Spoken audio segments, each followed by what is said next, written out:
Tres mujeres, tres destinos cruzados por la fe en tiempos de dolor e incertidumbre. Tamar, Ruth y la viuda de Sarepta enfrentaron los mayores desafíos que una mujer podría enfrentar: la pérdida, el hambre, la injusticia.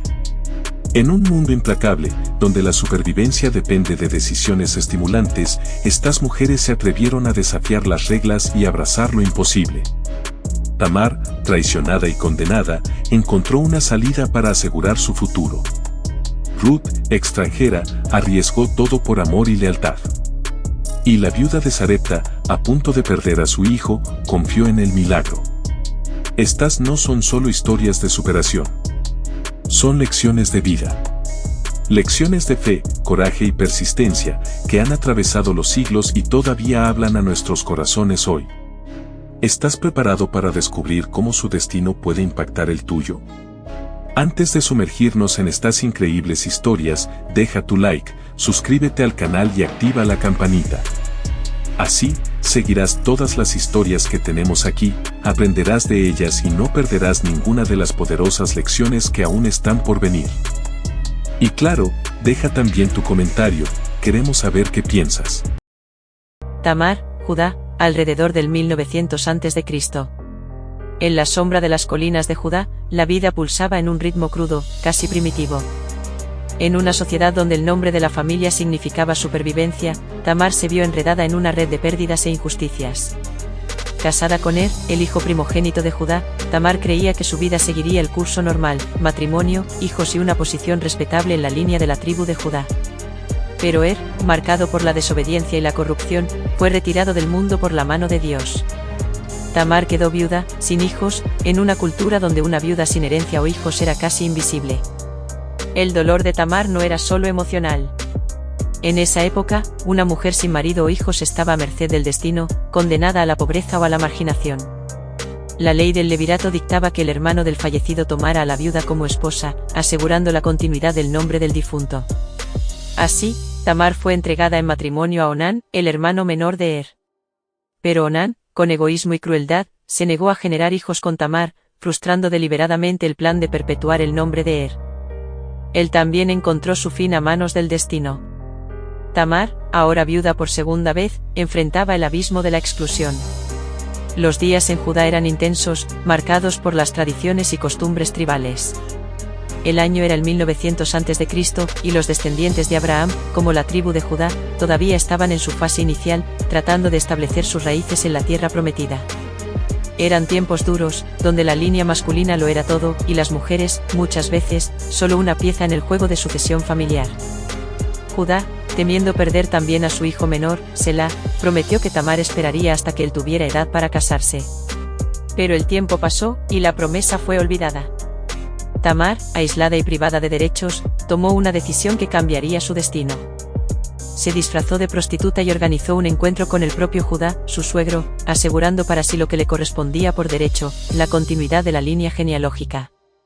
Tamar estaba a punto de ser condenada, acusada de inmoralidad. Pero, al revelar los símbolos que pertenecían a Judá, el sello y el cordón, él fue forzado a reconocer su justicia. Ella es más justa que yo, declaró Judá, en un acto de arrepentimiento que sellaría el futuro de Tamar. La valentía de Tamar no solo salvó su vida, sino que aseguró la continuidad de la tribu de Judá, de la cual surgirían grandes reyes, como David, y, eventualmente, el propio Mesías. Ruth y Noemí Belén, alrededor del 1100 a.C. Casi 1000 años después, otra mujer desafiaría el destino en una tierra diferente, pero igualmente implacable. Noemí, cuyo nombre significaba agradable, ahora era solo una sombra de lo que había sido. Viuda, amargada y marcada por la pérdida de sus 2 hijos, llevaba el peso de una vida destruida. Vivir en Moab, lejos de su tierra natal, era una humillación en sí misma, pero regresar a Belén sin marido ni hijos era una carga casi insostenible. El hambre había llevado a Noemí y su familia a Moab, un territorio enemigo al este del Mar Muerto. Los moabitas eran descendientes de Lot, y los israelitas los veían con desconfianza. A pesar de ello, Noemí vio cómo sus hijos se casaban con mujeres moabitas. Orfa y Ruth eran sus nueras, pero cuando sus hijos también murieron, todo lo que le quedó a Noemí fue el dolor.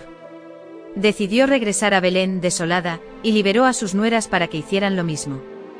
Orfa regresó a su tierra, pero Ruth, con una lealtad poco común, tomó una decisión que cambiaría el curso de su historia: a donde quiera que vayas, iré.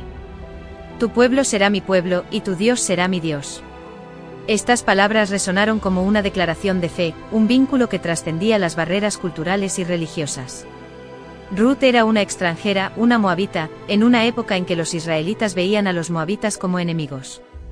Su decisión de seguir a Noemí fue un acto de profunda valentía, un salto en la oscuridad en un tiempo alrededor del 1100 a.C., cuando la vida para las viudas extranjeras era casi siempre de marginación y pobreza.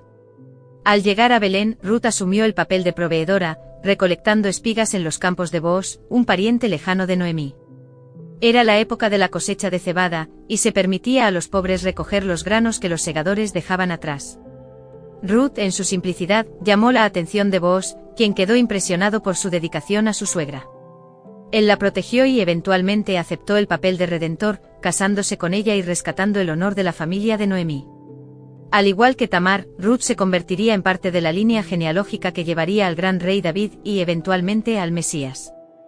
Consulta el vídeo sobre David en nuestro canal para saber más sobre esta extraordinaria línea genealógica. La viuda de Sarepta, Fenicia, alrededor del 850 a.C., mientras Ruth vivía en Belén, en la tierra de Israel, más al norte, en una ciudad costera llamada Sarepta. Otra mujer luchaba por la supervivencia en medio de la peor sequía que esa tierra había visto. Fenicia era una tierra de comercio y riqueza, pero nada de eso importaba ahora. El hambre se había extendido por todas las aldeas y ciudades, y las reservas de comida estaban desapareciendo. La viuda de Sarepta, sin nombre registrado, era solo una más entre los miles que sufrían de hambre. Todo lo que tenía era una cucharada de harina y un poco de aceite, suficiente para una última comida para ella y su hijo. Después de eso, esperaba la muerte. En ese escenario de desesperación, el profeta Elías, un hombre de Dios, fue enviado a ella. Fenicia, siendo un territorio pacífico, adoraba a Baal, el dios de la tormenta y la fertilidad. Para la viuda, la llegada de Elías, un profeta del Dios de Israel, fue una intrusión inusual, especialmente cuando él pidió el último pedazo de pan que ella poseía. Pero algo en la solicitud de Elías, tal vez la fuerza de su fe, o tal vez el propio desespero, hizo que ella cediera. Era alrededor del 850 a.C., y la fe en el Dios de Israel comenzaba a ser desafiada por fuerzas externas, como la opinión de los fenicios. Cuando la viuda entregó el pan a Elías, ocurrió un milagro. El aceite y la harina nunca se acabaron, sosteniendo la casa de la viuda durante toda la sequía. La simple fe de aquella mujer, que ni siquiera formaba parte del pueblo de Israel, trajo provisión en medio de la escasez. Pero la prueba de fe de la viuda no terminó ahí. Su hijo enfermó gravemente y murió. Ante la pérdida absoluta, ella se volvió a Elías, clamando por la ayuda del profeta. Elías oró sobre el niño, y Dios lo trajo de vuelta a la vida, el primer relato bíblico de una resurrección. Conoce más sobre el profeta Elías en nuestro canal. Tenemos un video dedicado a él que ampliará tu comprensión de esta increíble historia. Si aún no te has suscrito al canal, ahora es el momento. Dale me gusta, comenta y comparte para que más personas puedan conocer estas historias transformadoras. Sigue cada una de estas jornadas, y mantente al tanto de los próximos videos. Suscríbete ahora para no perderte nada. Las historias de Tamar, Ruth y la viuda de Sarepta nos muestran que, incluso en tiempos de extrema dificultad, el coraje de tomar decisiones audaces puede cambiar el curso de nuestras vidas. Pero, ¿qué podemos aprender de estas mujeres hoy, en pleno siglo XXI? Tamar nos enseña que, ante la injusticia y la exclusión, no podemos aceptar la derrota como la única respuesta.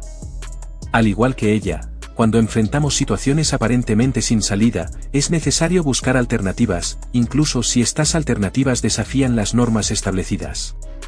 Tamar usó su inteligencia para asegurar lo que le correspondía por derecho, y esta lección vale para nosotros. No se trata de romper reglas, sino de no rendirnos ante las adversidades. Cuando el mundo parece excluirnos, es nuestra resiliencia y capacidad de encontrar soluciones lo que determinará nuestro futuro. Ruth nos muestra el poder de la lealtad y el coraje de comenzar de nuevo. Su decisión de dejar Moab y seguir a Noemí a una tierra extranjera fue un acto de fe sin garantías de éxito. ¿Cuántas veces, en nuestra vida, nos encontramos en situaciones donde tenemos que empezar de cero, ya sea en una nueva carrera, en otra relación o en una nueva ciudad? Ruth nos enseña que, al actuar con fe e integridad, el nuevo camino puede llevarnos a lugares inimaginables. Ella fue recompensada por su coraje, y, muchas veces, es justo cuando nos permitimos arriesgar que cosechamos las mayores bendiciones. Y la viuda de Sarepta nos recuerda que la verdadera fe surge cuando todo parece estar perdido. Ella entregó su último pedazo de pan, no porque era fácil, sino porque, en ese momento, era lo único que podía ofrecer. En los momentos más difíciles de nuestra vida, cuando las opciones parecen agotarse, es importante recordar que la fe, en nosotros mismos, en los demás, o en algo mayor, puede sostenernos. La viuda apostó todo a lo que no podía ver, y la abundancia llegó cuando más lo necesitaba. Esta es una lección valiosa para los días de hoy, cuando todo parece perdido, muchas veces, es cuando está a punto de suceder un giro. Estas mujeres no tuvieron vidas fáciles, y tal vez sea eso lo que las hace tan conectadas con nuestras luchas contemporáneas. Al igual que Tamar, Ruth y la viuda, todos enfrentamos momentos de dolor, pérdida e injusticia. Pero lo que estas historias nos muestran es que, con fe, resiliencia y coraje, podemos transformar esos momentos en puntos de inflexión. Al final, lo que define nuestras vidas no son los desafíos que enfrentamos, sino cómo elegimos superarlos.